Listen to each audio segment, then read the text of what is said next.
కౌకూరు నుంచి కూడా ఒక టీం వచ్చింది, సేమ్ వాళ్ళు కూడా మహిళలే. ఏందమ్మా అని అడిగిన నేను. ఏముంది బిడ్డ, నోటీసులు ఇచ్చిండ్రు, జేసీబీ కనబడసాలు ఇట్లా చెమటలు వచ్చిపోతున్నాయి బిడ్డ అంటాను. అంటే అర్థం ఏంటంటే మనం ఓటేసినప్పుడు టక్కన వేస్తాం ఏదో టక్కన, కానీ ఓటేసినాక మంచోడు కాకపోతే ఎంత ఇబ్బంది ఉంటుందో ఇలాంటివన్నీ మనకు నిదర్శనం, గుర్తుపెట్టుకోండి. మనం చాలామంది ఏంటంటే ఎవడెక్కడ పోతే మనకేంది, ఎవడు గెలిస్తే మనకేంది, ఎవడు ఓడిపోతే మనకేంది అని చెప్పి మనం అనుకుంటాం. కానీ కరెక్ట్ రాజకీయ అంటే మనకు మంచి రాజకీయ పార్టీని కానీ మంచి నాయకుని కానీ ఎన్నుకోకపోతే జరిగే పరిణామం ఏందో అనేకం చూస్తారు మీరు. ఎవరే వాళ్ళు జర చూడు రాదు, జర బ్యాండ్ జరసేపు పాప రాదు. మనం మర్చిపోకుండా ఉండాల్సింది ఏంటంటే కూలీ చేసుకుంటమే కావచ్చు, ఈ షాప్ నడిపేటోళ్ళే కావచ్చు, ఇక డబ్బా పెట్టుకుని నడిపేటోళ్ళే కావచ్చు. మంచి నాయకుడు కనుక లేకపోతే ఈ డబ్బా తీసా అంటాడు. ఈ డబ్బా 15 ఏళ్ళ నుంచి పెట్టుకున్నాడు, ఈ డబ్బే తన కుటుంబానికి ఆదాయం ఇస్తాడు, సోయిలు ఉండదు. మొన్న ఒక లేడీ, ఒక మైనార్టీ మహిళ ఏడుస్తుంది, చూసాను మీరు. తాను ఎవరి దగ్గర జాగల ఒక షెడ్ వేసుకుందామె, వట్టికి వేసుకోలే, భూమి యజమానికి నెలకింత రెంట్ చొప్పున ఇచ్చి షెడ్ వేసుకుందామె. ఆమె వాటర్ ప్యాకెట్లు అమ్ముకొని బతుంది, వాటర్ ప్యాకెట్లు అమ్ముకొని బతుంది. టక్కన వచ్చింది కూలగొడతామన్నారు. ఆమె అన్న మాట ఏంటంటే, అయ్యా ఇది నా జాగా కాదు, నేను వాటర్ ప్యాకెట్లు తయారు చేసుకొని అమ్ముతా, ఇదే నా జీవనాధారం. నా కొడుకు క్యాన్సర్ ఉంది, నా కుటుంబానికి దిక్కు లేదు, మీ కాళ్ళు మొక్కుతా, నా షెడ్డు కూల్చకండి అని చెప్పి కాళ్ళ మీద పడ్డదానే. కానీ కనికరించలే, కొట్టేసిండ్రు. మీరు టీవీలో చూసింటారు. మొన్న ఒక మహిళ, ఈ భూమి ఎవరిదో నాకు తెలియదు, భూమిని కొనుక్కున్నాడు కూడా మాకు తెలియదు, కానీ ఇక్కడ ఒక బిల్డర్ వచ్చి బిల్డింగ్ కట్టిండు. మేము అన్ని కాగితాలు చూసుకొని బిల్డింగ్ కొనుక్కున్నాం. మరి మీరు వచ్చి ఇప్పుడు కూలగొడతా అంటారు. మేము ఒక తరానికి తరం 20 ఏళ్ళు 30 ఏళ్ళు కష్టపడితే ఓ 50 లక్షలు 60 లక్షలతో మేము అపార్ట్మెంట్ కొనుక్కుంటువి, నువ్వు కూలగొట్టిపోతే బాగానే ఉంది, కానీ మరి అన్నీ చూసే కొనుక్కున్నాం కదా మేము అని చెప్తే వినలే, కూలగొట్టిపోయినారు. ఎందుకు ఈ మాట చెప్తున్నా అంటే, చాలామంది ఇలా మేము వచ్చినాం ఇక్కడికి ఏదో బీజేపీలట వత్తలట సభ్యత కాదు, తలరాత మార్చేది, నీ తలరాత మార్చేది, మన భవిష్యత్తును నిర్ణయించేది రాజకీయ నాయకులు, రాజకీయ పార్టీలు. గుర్తుపెట్టుకోండి. మనం ఎప్పటి వరకైతే పార్టీలను మనం ఏంటో పరిశీలించకపోతే, నాయకుడు ఎవడో వాడి గుణగణాలు ఏందో వాడి పనితనం ఏందో పరిశీలించకపోతే టక్కన ఓటేసి గెలిపిస్తే రేపు ఎంత మిక్కుటానికి వస్తుందో ఆ మైనార్టీ మహిళ ఏడిచిన తీరు కావచ్చు, ఇవాళ కాళ్ళ మీద పడ్డ కూలగొడుతున్నటువంటి ఇల్లు కావచ్చు, సజీవ సాక్ష్యం అవుతుంది. మొన్న మీ పిలిచేది కూడా మొన్న కూలగొట్టింది. ఎప్పుడో 70 ఏళ్ళ క్రితం 80 ఏళ్ళ క్రితం 70 ఏళ్ళ క్రితం 80 ఇవాళ నిన్న కాదు. ఎవడో అమ్ముకున్నాడు, 3-4 చేతులు మారినాయి. మొత్తానికి వాళ్ళంతా పెయింట్ వేసుకుంటారు, పెయింట్ వేసుకుంటారు, ఇళ్ళల్లో పనిచేసి రూపాయి సంపాదించుకుంటారు. 100 గజాలు 120 గజాలు ఎవడు కొనుక్కుంటాడు 100 గజాలు? గా మూసీ నదిలో నా కొడుకుంటాడు, ఆ మూసీ నదిలో ఫ్రీకి ఇస్తాను కూడా ఉంటాడు అమ్మ రామచంద్రరావు సాబ్ కొడుకు ఉండడు. దిక్కు లేక గత్యంతరం లేక ఇవాళ అట్టాడి కాడ గుడిసెలు వేసుకుంటారు. ఆ గుడిసెలు కూడా ఎట్లాడి డాంబరు కన్జ్యూమ్ అయిన తర్వాత డాంబర్ షీట్ తెచ్చుకొని తీసుకుంటారు. మనం ఉండనే వాళ్ళ గట్టాడు దగ్గర పోయి నువ్వు ఇళ్ళకి వచ్చినావు అల్లకి వచ్చినావు అని చెప్పి ఇలా కూల కొడుతుంటే మనం బాధ అవుతుంది. వాళ్లకు ఓట్లేసినప్పుడు మనం ఆలోచన చేయాలి. రేవంత్ రెడ్డి వస్తే కొండ 4 మంది వస్తే ఉన్నలకే పోయింది అంటారు మనం ఊళ్ళల్లో. 2500 రూపాయలు వస్తాయి అనుకున్నాం, పెళ్ళికి ఎక్కుతున్నాం, బంగారం వస్తుంది అనుకున్నాం, చదువుకునే ఆడపిల్లలకు స్కూటర్ వస్తుంది అనుకున్నాం, నిరుద్యోగ పిల్లలకు 4000 రూపాయలు వస్తాయి అనుకున్నాం, మంచి డబుల్ బెడ్రూమ్ వస్తుంది అనుకున్నాం. మనం ఇక్కడ అనుకున్నాం. ఏమైనా వచ్చినాయా? ఏమన్నా టక్క ఎత్తింది. ఇవాళ 3 నెలలకే ఆగమైపోతుంది. ఇక ఇయ్యడిది అనుకుంటాను మనం. మీకు తెలుసో తెలియదో గ్రామాలలో ఉండే సర్పంచులు, ఎంపీటీసీలు చిన్న చిన్న కాంట్రాక్ట్ చేసుకుంటారు. 3 ఏళ్ళు అవుతుంది బిల్లులు రాక చచ్చిపోతా అంటాను. మొన్నగానే చచ్చిపోయాడు మేడ్చల్. ఇదే మా విక్రమరావు మేడ్చల్లో నాకు రుణమాఫీ చేస్తాను ముఖ్యమంత్రి 2 లక్షల రూపాయల వరకు కాలేదు. నా రుణమాఫీ చేయలేదని చెప్పి నేను ఈ ప్రైవేట్ కంపెనీలో వచ్చి పనిచేస్తున్నా, కానీ నాకు ధైర్యం సరిపోతలేదు, నేను ఉరేసుకొని చచ్చిపోతున్నానని చెప్పి మొన్న ఉరేసుకొని చచ్చిపోయింది. ఎంపీడీఓ ఆఫీసు ముందున్న చెట్టుకు వేసుకొని చచ్చిపోయాడు. మొన్నకైనా మంతాకి చచ్చిపోయాడు. ఈ మాట ఎందుకంటే అంటే పార్టీలు నాయకులకు మనం ఆలోచించకపోతే ఎంత పరిణామాలు ఉంటాయో, ఎట్లాంటి పరిణామాలు ఉంటాయో ఆలోచించేయమని చెప్పబోతున్నాం. మాకు సంబంధం లేదు, మాకు ఇది లేదు. ఇవాళ మేము వచ్చినాం ఇక్కడికి, బూత్ ఖర్చున్నాం మేము. మా చంద్రశేఖర్ గారు, మా రామచంద్ర గారు, మేమందరం పెద్ద మీటింగ్ పెడతాం. మేము 1 లక్షలతో మీటింగ్ పెట్టాలంటే పెడతాం, పెద్ద ఇష్యూ కాదు. కానీ ఎందుకు వచ్చినాం? మేము వచ్చింది ఎక్కడో కాడ తిరుగుతాంట అర్థం కాకపోతుందా, పట్టించుకోకపోతారా, ప్రజలు ఆలోచించకపోతారని చెప్పి ఆశ ఉంటుంది మాకు. అందుకని ఇలా పిరిజాది కూడా బూత్ కాడికి వచ్చి సభ్యత్వం తీసుకోండి.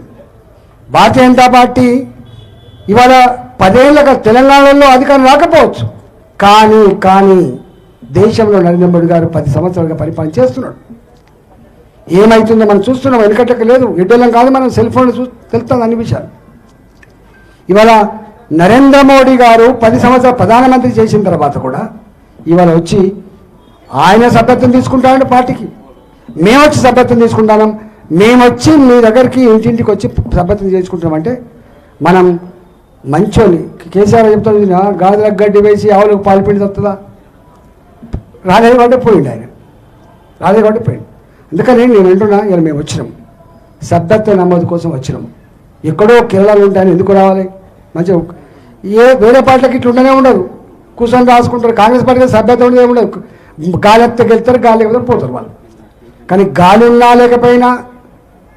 లేకపోయినా గెలిచినా గెలవకపోయినా అధికారం ఉన్నా లేకపోయినా ప్రజల మధ్యలో ఉండే పార్టీ భారతీయ జనతా పార్టీ. నాయకుడి మీద మాత్రమే ఆధారపడదు. భారతీయ జనతా పార్టీ ధర్మాన్ని నమ్ముకున్నది, భారతీయ జనతా పార్టీ ప్రజలను నమ్ముకున్నది, భారతీయ జనతా పార్టీ కష్టాన్ని నమ్ముకున్నది. భారతీయ జనతా పార్టీ ప్రజలకు మేలు చేసే సంకల్పం ఉన్న పార్టీ భారతీయ జనతా పార్టీ. అందువల్ల మేము ఇక్కడికి వచ్చినాం. ఇవాళ పిరిజాదిగూడలో ఈ సభ్యత్వ నమోదు కార్యక్రమంలో పాల్గొన్న మీ అందరికీ కూడా ధన్యవాదాలు తెలియజేస్తూ, మీరు మీ తోడుగా ఉండేటువంటి వాళ్ళు, మీ బంధువులు, మీ మిత్రులు అందరూ కూడా సభ్యత్వ నమోదులో భాగం పంచుకొని రూపాయి ఖర్చు అయ్యేది లేదు. కానీ మీరు మాకు మద్దతు అవుతుంది, మాకు స్ఫూర్తినిచ్చినట్టు అవుతుంది. మీరు పని చేస్తున్నాను, మీకు 2 నెలలు అవుతుంది. ఎప్పుడైతే ఇది వచ్చిందో కూరగొట్టేది, దాని పేరేంది, హైడ్రా, గప్పటి నుంచే నిద్రలేదు నాకు. చెరువు పక్క పంటున్నలకు నిద్రట్లేదు. 40 ఏళ్ళ క్రితం 50 ఏళ్ళ క్రితం ఇల్లు కట్టుకొని బస్సులో నివసిస్తున్న నాకు కూడా నిద్ర కూడా పోయింది. వాళ్ళు అయ్యో బిడ్డ వచ్చుడు తీసుకపోవడం మాట్లాడు. ఇవాళ మీకు ఒక్క మాట ఇస్తున్నా, మాలాంటి వాళ్ళ ఉన్నంత వరకు పక్కకే బోడుపల్లి ఉన్నది, ఈ పక్కకు బోడుపల్లి ఉన్నది. బోడుపల్లిలో ఇల్లు 30 ఏళ్ళ క్రితం కట్టుకున్న ఇల్లు అన్నీ ఇళ్ళకి వచ్చినాయి. వర్క్ బోర్డు అంటాడు, ఒకడు వర్క్ బోర్డు అంటాడు, ఒకడు పంచాయతీ భూమి అంటాడు, ఒకడు FTL అంటాడు, ఒకడు బఫర్ జోన్ అంటాడు. అరే ఎవర్రా నువ్వు, ఎవరు నువ్వు? నీకు ఇందుకే అధికారం ఇచ్చినా మేము మీకు అధికారం ఇచ్చింది, ఇగో నువ్వు ఇచ్చిన హామీలు అమలు చేస్తామని అధికారం ఇస్తే ఇలా గీ పనులు చేసేది. అందుకని దయచేసి ఇవాళ సభ్యత్వాన్ని గొప్ప విజయవంతం చేయాలని చెప్పి కోరుకుంటూ మీ అందరూ ధన్యవాదాలు తెలిసి సెలవు. భారత్ మాతాకి, నరేంద్ర మోడీ గారి నాయకత్వం. భారత్ మాతాకి ధన్యవాదాలున్నా. ఇప్పుడు ఈ కార్యక్రమాన్ని ఉద్దేశించి పెద్దలు కేరళ నుంచి కేవలం ఈ సమావేశం కోసమే మన దగ్గర మధ్యలోకి రావడం జరిగింది. వారిని ఈ యొక్క సమావేశాన్ని ఉద్దేశించి ప్రసంగించాల్సిందిగా రాజీవ్ చంద్రశేఖర్ జీని కోరుతాం.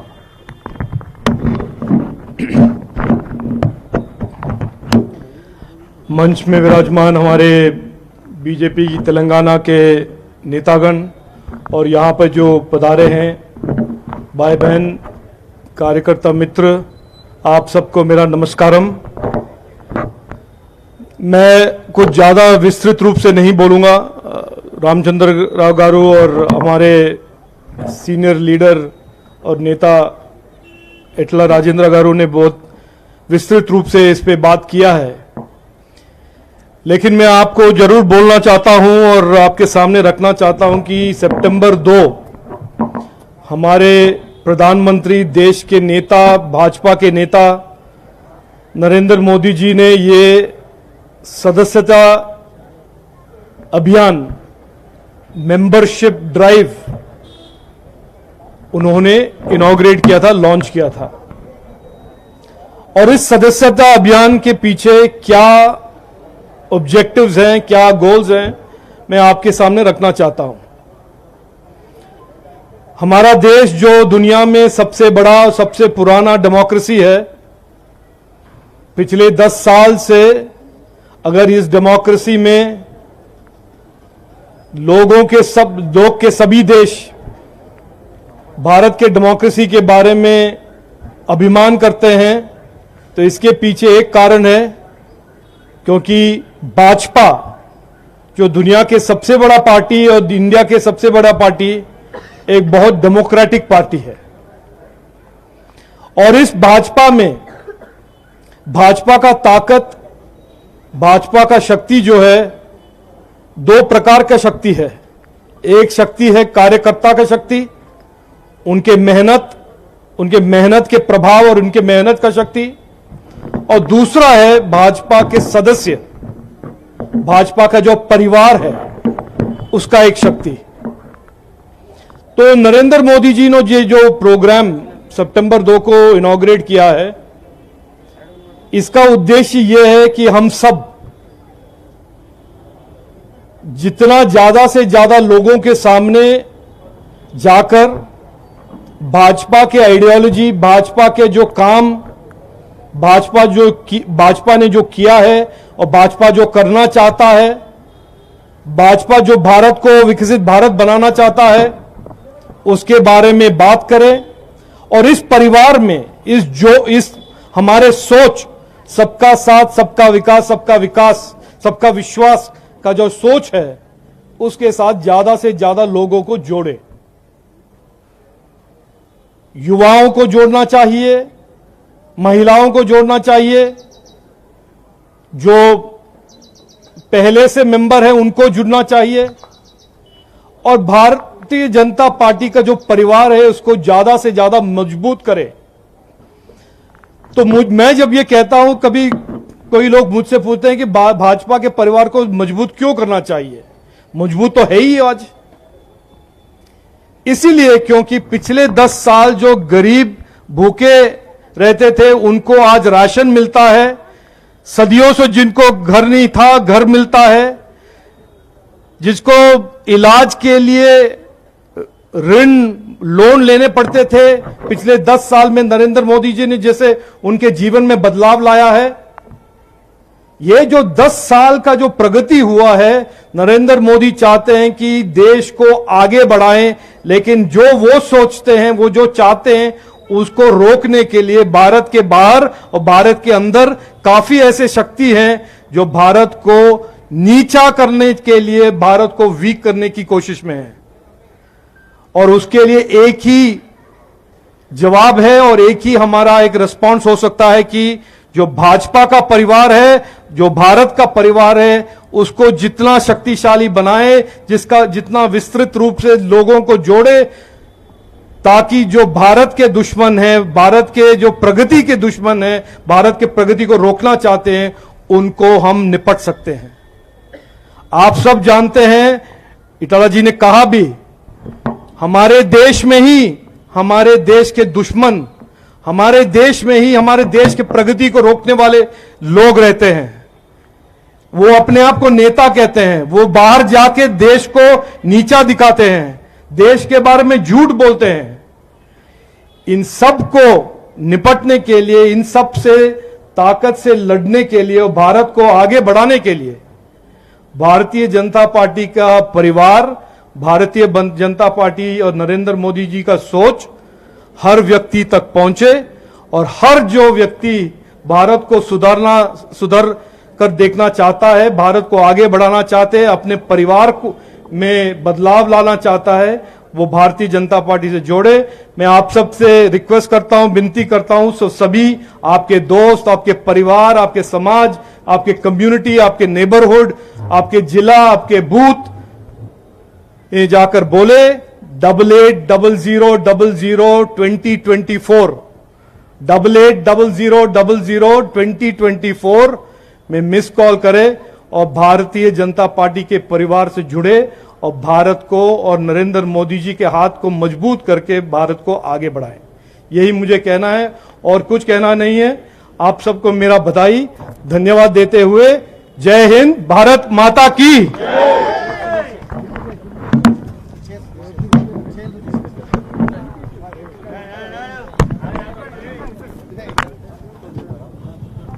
కొద్దిసేపు ఒక 5 నిమిషాల కార్యక్రమం అవుతుంది. అందరు వెనకాల జరిగితే ఇక్కడ నేను పేరు పిలుస్తాను. అనిల్ రెడ్డి గారు ఈ సభ